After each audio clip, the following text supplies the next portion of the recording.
अस्सलाम वालेकुम पाकिस्तान। दुनिया भर में जहाँ जहाँ मुझे सुना जा रहा है, देखा जा रहा है FM वर्ल्ड पाकिस्तान के चैनल पे, उन सभी को मेरा सलाम। मैं हूँ आपका मेज़बान हफीज़ुर रहमान और आप लोग प्रोग्राम सुन रहे हैं हफीज़ुर रहमान पॉडकास्ट। जनाब, जैसे कि मैं हमेशा से इंडस्ट्री और एकेडमिया के जो लीडिंग रोल होते हैं उनको मैं अपने प्रोग्राम पे इनवाइट करता हूँ, तो आज भी मैंने एक बहुत ही लीडिंग पर्सनैलिटी को यहाँ पे इनवाइट किया है। जुनैद नकी अल्लाहवाला साहब, जो कि फॉर्मर प्रेसिडेंट हैं काटी के, उनको मैंने इनवाइट किया है। आइए उनसे मुलाकात करते हैं। अस्सलाम वालेकुम जुनैद भाई, कैसे हैं आप? खैरियत से ठीक ठाक हैं? वालेकुम सलाम जनाब अली, बहुत शुक्रिया हफीज़ुर रहमान साहब कि आपने आज ये प्रोग्राम अपना DP वर्ल्ड का यहाँ होस्ट किया। Thank you sir. आपको काटी में वेलकम करते हैं। Thank you very much sir, बहुत शुक्रिया आपका, क्योंकि आप अपने बिजी स्केड्यूल में आपने टाइम निकाला हमारे पॉडकास्ट के लिए। हम थोड़ा सा आपसे ज़रा बात करना चाहेंगे, क्योंकि कराची जो है सर, हमने सुना ये है कि इस वक्त जो है बहुत ज़्यादा खस्ता हालत हुआ है और रोड्स के हवाले से भी लोग परेशान हैं, सिक्योरिटी के हवाले से भी परेशान हैं। लेकिन मुझे बताइए कि इसके अलावा भी आप क्या स्टिल यू आर होपफुल कि इंशाल्लाह ये जो शहर है पाकिस्तान का, क्योंकि 60% सर ये जो है ना आपको रेवेन्यू जनरेट कर रहे हैं, तो स्टिल यू आर होपफुल, क्योंकि आप एक बहुत बड़ी एसोसिएशन आप चला रहे हैं यहाँ पे और बहुत ही क्रिटिकल एरिया के अंदर है सर।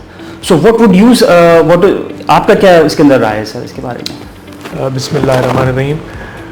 जी हफीज़ साहब, देखिए, अगर आप इंफ्रास्ट्रक्चर के हवाले से कोई बात कर रहे हैं ना, और आप हालिया बारिशों के बाद जो देख रहे हैं इस वक्त बड़ी हाइप क्रिएट हुई है, देखिए हमेशा ना रूट कॉज को देख लेना चाहिए जी। कराची को बने हुए और पाकिस्तान को बने हुए तकरीबन 80 साल होने को आ रहे हैं, यानी कि जब ये माइग्रेशन हो गई। कराची तो पुराना है, लेकिन ये कि कहना चाहिए कि जो नया कराची है, अगर 80 साल पुराना है और वो कैपिटल सिटी रहा और उसको उसी तरह स्ट्रक्चर भी किया गया, तो जो इंफ्रास्ट्रक्चर के ऊपर जो काम हुआ वो काम हुआ उस आबादी को और उस आबादी की जो ग्रोथ है फॉर सर्टन एक टाइम लिमिट के लिए। ठीक है, तो हम ये देखते हैं कि जी वो टाइम अब लैप्स हो गया वो टाइम। तो अब हमें इंफ्रास्ट्रक्चर ठीक करने की ज़रूरत है और वो कोई रॉकेट साइंस नहीं है। अगर हम चाहें कि जी हमने करना है, लेकिन इस बात पे बहस करना कि जी पानी क्यों खड़ा है, क्यों नहीं निकल रहा, इसलिए नहीं निकल रहा कि हमने बेज़ाब्तिगियों के साथ इस शहर की आबादी को बढ़ाया। कोई प्लानिंग नहीं थी और वो आबादी आई और कराची से अतराफ़ के और फिर दीगर पाकिस्तान के पूरे दीगर शहरों से लोग आते गए। क्यों? इसलिए कि आपने जैसे फरमाया कि जी आधे से ज़्यादा जो इकॉनमी का जो कंट्रीब्यूशन है, लोकल इकॉनमी का और एक्सपोर्ट की, दोनों की, वो कराची से है। तो जाहिर सी बात है, जब एक जगह जो मईशत का गढ़ है तो लोग उसकी तरफ रुख करते हैं, नेचुरल सी बात है। अब चाहिए यह था कि इसको जो उस वक्त करता धरता थे लोग, जब लोगों का इनफ्लो हो रहा था तो उस वक्त इसकी प्लानिंग करते, लेकिन वो प्लानिंग नहीं हुई, तो इसलिए जो है वो अब आपको ये चैलेंजेस नज़र आते हैं। लेकिन आज भी उम्मीद, बिल्कुल डेफिनेटली उम्मीद नहीं बल्कि यकीन है मुझे कि अगर करने वाले चाहेंगे और सही लोग जो है वो हम कराची वाला, उसकी बड़ी जिम्मेदारी बनती है कि कराची वाला इस वक्त जो है ना वो मुंतशिर है, उसको भी चाहिए कि वो एक जगह हो और एक आवाज़ लगाए कि देखें जी पहले इस इलाके का काम, ये काम, और फिर उसके लिए जो तरीक़ेकार है कि जी डिपार्टमेंट के साथ बैठे, उनको जो है वो लिख के दे। सिर्फ मोबाइल उठा के कैमरे से वीडियो बना के वायरल करा देना, इससे शायद आप जो कागज़ है उसको ज़रूर आप जो है, जो अगर कोई कंप्लेन सेंटर बना हुआ है, कोई डिपार्टमेंट उसके लिए है, तो उसकी तरफ रुख करें। तो ये मेरा मुख्तसर सा सर जवाब है। अच्छा जो सब होता ये है कि जब हम इंडस्ट्री की जब हम बात करते हैं, तो आप इस वक्त जो है लोग आप समझते हैं कि people are still interested to invest in Karachi? जी बिल्कुल, definitely people are investing in Karachi. और आप सिर्फ ये नहीं कि जी हम चूँकि जो है ना मसाला जिस खबर में होता है उसको जो है वो उसको हाईलाइट करते हैं और वही फिर बिकती भी है हमारे यहाँ खबर। लेकिन पॉजिटिव न्यूज़ बहुत हैं, शहर के अंदर बहुत पॉजिटिव काम हो रहे हैं और इन्वेस्टमेंट के पॉइंट ऑफ व्यू से हो रहे हैं। तो ऐसा नहीं है कि कारोबारी को देखें, बिजनेसमैन जो है वो देखता है कि उसका जो है वो सस्टेनेबल मॉडल कहाँ मौजूद है और वो दुनिया उसके लिए आज ओपन है, तो वो ये काम करता है और कराची में भी ये हो रहा है। ठीक है। अच्छा, ये जो साहब ये थोड़ा सा बताइए कि आप जो है ये आपको क्या इंस्पायर हुए हैं, किस चीज़ से इंस्पायर हुए हैं कि आपने ये काटी को आपने एज अ इतनी आपने अहम आपने रोल आपने अडॉप्ट किया, आपने क्या वजह क्या थी, इतना आप इंस्पायर कैसे हुए कि आपने प्रेसिडेंटशिप आपने ली? इसकी बहुत एक अहम जिम्मेदारी है, क्योंकि यहाँ पे जो लॉ एंड ऑर्डर सिचुएशन है उसकी भी मुझे काफ़ी, मैं कभी कभार आता हूँ यहाँ पे इंडस्ट्री विजिट करता हूँ तो देखता हूँ आए दिन जो है बहुत सारे इश्यूज़ आ रहे होते हैं। तो हाउ डू यू मैनेज, कैसे आपको क्या चीज़ आपको इंस्पायर की कि जो आपने इस एज अ इतनी जिम्मेदारी आपने पिकअप किया एज अ प्रेसिडेंट? देखिए, काटी में मेरा सफ़र 2008 में शुरू हुआ था। Okay. और मैं अब 2025 में जाके जो है वो प्रेसिडेंट बना हूँ। मैं वाइस प्रेसिडेंट रहा हूँ 2017 में। और जो आपका पिछला सवाल था कि जी इन्वेस्टमेंट हो रही है कराची में, तो देखिए मेरा एक नया प्रोजेक्ट इस वक्त कोरंगी में ही लग रहा है, कराची में ही लग रहा है। और मुझे इंस्पायर ये करता है कि जब मैंने 1999 में एक प्रोजेक्ट लगाया था और 2007 में एक प्रोजेक्ट लगाया था, तो मुझे काटी ने फैसिलिटेट किया था चीज़ों में। और फैसिलिटेशन ये है कि जी देखें, आपको इन टर्म्स ऑफ लैंड जब एक्विजिशन होता है, कोई उसमें चैलेंजेस होते हैं, उसके बाद आपकी यूटिलिटी कनेक्ट होता है, पानी कनेक्ट होता है, बिजली गैस कनेक्ट होती है, ये उसके बाद आपका जो है वो आपकी लेबर की जो कॉन्ट्रैक्चुअल लेबर हैं या आपकी एम्प्लॉयमेंट है, आप जो हायरिंग करते हैं, उसमें ये एरियाज शुरू होते हैं। आपने लॉ एंड ऑर्डर की बात करी, लॉ एंड ऑर्डर पूरे शहर का जो है वो स्ट्रीट क्राइम का जो इशू है वो कोरंगी में भी है। और टू व्हीलर थेफ्ट जो है वो हमारे यहाँ इस वक्त राइज पे है, क्योंकि 45 लाख मोटरसाइकिल, सोचें आप, कराची में 45 लाख मोटरसाइकिलें हैं। हम सोच के मैं कहता हूँ कि यार कि ये शहर कितना बड़ा होगा जिसके अंदर 45 लाख मोटरसाइकिलें। तो ये स्ट्रीट क्राइम के चैलेंज यहाँ हैं, लेकिन ऐसा नहीं है कि जी हम चैलेंज को देख के जो है वो हम पीछे हटे। तो रेजिलियंस है, कराची वाला तो सबसे ज़्यादा रेजिलियंस है कि वो तो कहता है ना, ये तो चलती है मुझे ऊंचा उड़ाने के लिए, तो वो उस बादे मुखालिफ से नहीं घबराते। हम भी कराची का हिस्सा हैं, आप भी कराची का हिस्सा हैं। तो चैलेंजेस रहे, लेकिन हमने देखा कि एक इदारा है जो कि इंडस्ट्रियलाइजेशन के लिए, एक उस प्रोसेस के लिए आपको जो है वो बहुत मददगार है। तो हम भी इसमें शामिल होते हैं और फिर हमने वो कामों में हिस्सा लिया और अल्हम्दुलिल्लाह मैंने अब प्रेसिडेंट सर्व किया। माशाल्लाह। अच्छा सर, थोड़ा सा, क्योंकि मैं आप जिस इलाके में बैठे हुए हैं, कोरंगी के अंदर आप बैठे हुए हैं, अगर मैं आपसे एक बार थोड़ा सा रैपिड फायर में करना चाहूँ तो आप प्लीज़ मुझे रिस्पॉन्ड कीजिएगा। अच्छा जुनैद साहब, हलीम या पुलाव? रायते के साथ पुलाव। आए है, ज़बरदस्त। अच्छा सर, अब थोड़ा सा हम ज़रा बात को ज़रा आगे लेके चलते हैं। अब अगर मैं आपसे ये बोलूं कि इस वक्त जो पुलिस का बड़ा एक अहम रोल है, और हम जो है वो देख रहे हैं काफ़ी जो है मकसूद साहब जो है यहाँ पे DIG, वो भी काफ़ी अहम रोल अदा कर रहे होते हैं, बच्चों के पास जा रहे होते हैं, यूनिवर्सिटीज़ को इनवाइट कर रहे होते हैं। तो यहाँ पे आपका जो कोरंगी डिस्ट्रिक्ट है आपका, यहाँ पे इधर क्या आप कैसा समझते हैं कि यहाँ पे आपको कैसा कॉपरेशन मिल रहा है पुलिस का, सिंध पुलिस का? देखिए जी, कोरंगी जो वो ईस्ट में आता है और DIG ईस्ट डॉक्टर फ़रूख साहब बहुत ही कोऑपरेटिव ऑफिसर हैं। हमारे यहाँ 3 दिन पहले जो है एडिशनल IG जावेद ओडू साहब मौजूद थे और फ्रीक्वेंट हमारी मुलाकातें जो हैं वो सिंध पुलिस से बड़ी फ्रीक्वेंट होती हैं और हमेशा सपोर्ट मिलती है। कभी ऐसा नहीं हुआ कि जी कोई एरिया ऐसा होता है जैसे कभी कोई हमारे यहाँ जो है वो लैंड ग्रैबर्स भी बड़े एक्टिव रहते हैं, माफियाज हैं, जबकि पुलिस का ये काम नहीं है।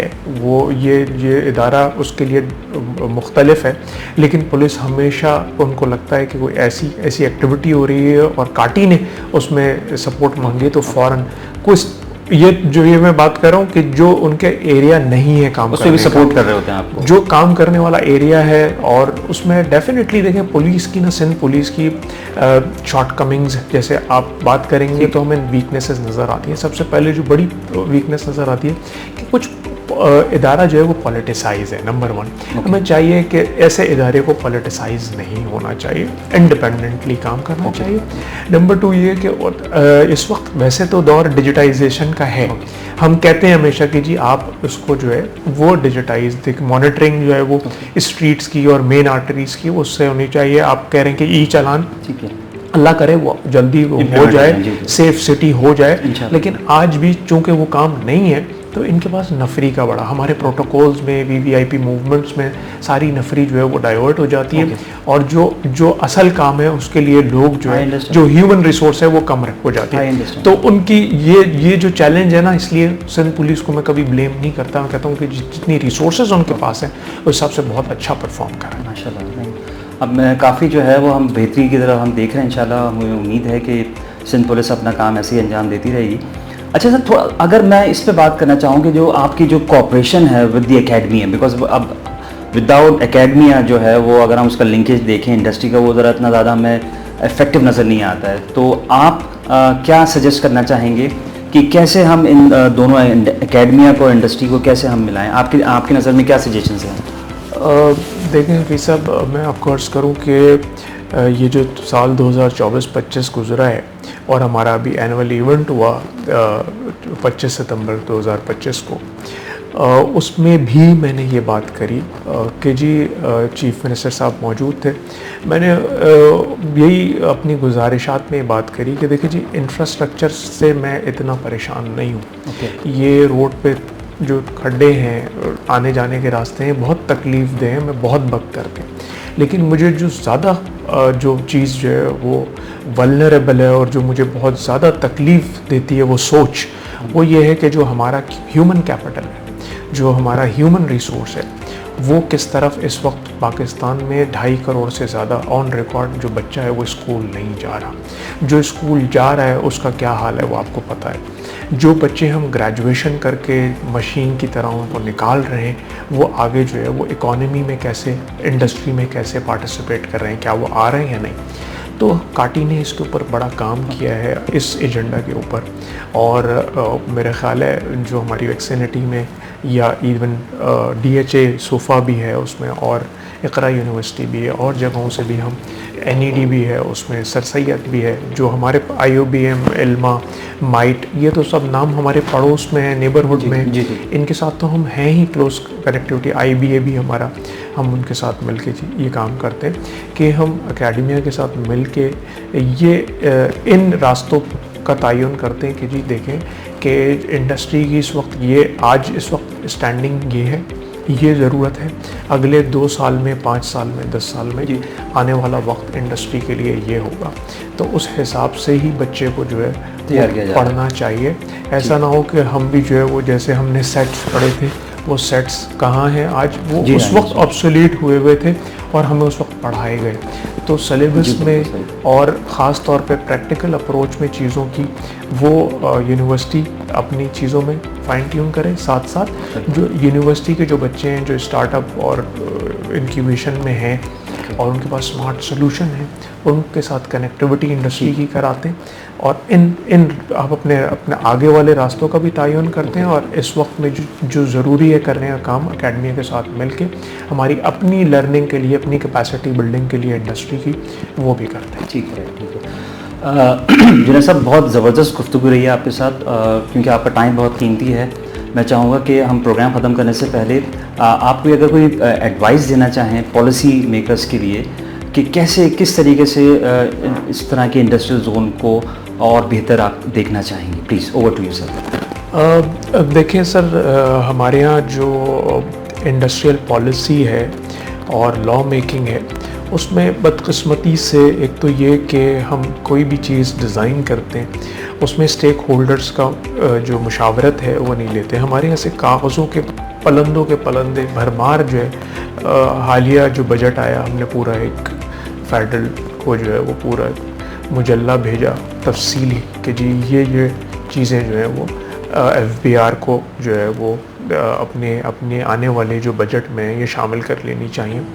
लेकिन बदकिस्मती से हमारी कोई आवाज़ जो है वो फेडरल में इतनी उसको जो है वो शायद वो लाइकिंग इतनी नहीं है, और वो हमें जो है वो शायद थोड़ा सा और अपनी आवाज़ को जो है वो मजबूत करने की वो कमज़ोरी हमारी है।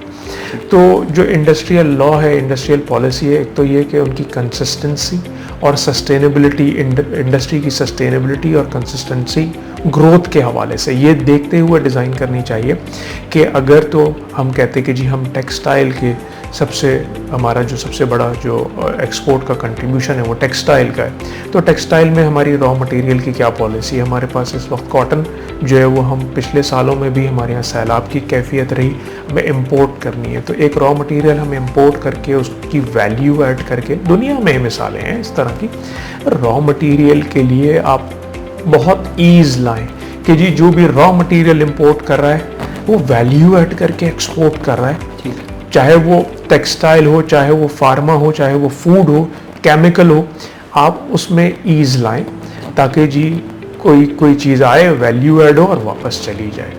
और इसी तरह जो न्यू स्टार्टअप है उसमें जगह से लेके, लैंड से लेके शुरू होके और फिर कैपिटल, जो फाइनेंशियल इंस्टीट्यूशन है, बैंक से, स्टेट बैंक की पॉलिसीज़ मौजूद हैं लेकिन उसके ऊपर इम्प्लीमेंटेशन नहीं होता। आप देखें एसएमईज़ का क्या हाल है हमारे यहाँ, और ये एसएमईज़ को अगर आपने आज तवज्जो नहीं दी, आपके पास पड़ोसी मुल्क जितने, आप चाइना की मिसाल लें, ज़रा जाके देखें कि उसका स्मॉल एंटरप्राइज आज से 15-20 साल पहले कैसे उन्होंने उसका हाथ पकड़ा, उसको खड़ा किया, हर चीज़ उसको जगह दी काम करने की, फ्री ऑफ कॉस्ट। आज भी बिजली जो है वो बिल्कुल सब्सिडाइज्ड है, तकरीबन ना होने के बराबर जो है वो यूटिलिटीज़ के प्राइसेस हैं, और उनको खड़ा किया और उनका स्मॉल मीडियम एंटरप्राइज जो है वो आज लार्ज में कन्वर्ट हो रहा है।